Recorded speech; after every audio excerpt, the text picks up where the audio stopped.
सम्राट बाळासाहेब ठाकरेंचा आणि महाराष्ट्र रिक्षा सेना शहर प्रमुख बाळासाहेब पवार, माझे सहकारी मित्र जमीर सय्यद, अहमद आहे, राम सगळे सगर, बसवराज सचिन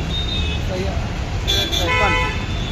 आमचे रिक्षा सेनेचे शहर प्रमुख सगळेजण असल्यामुळं आम्ही यांच्या सहकाराने आम्ही गेले काही 10-12 वर्ष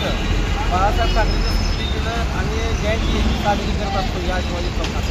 रिक्षा सेनेबद्दल.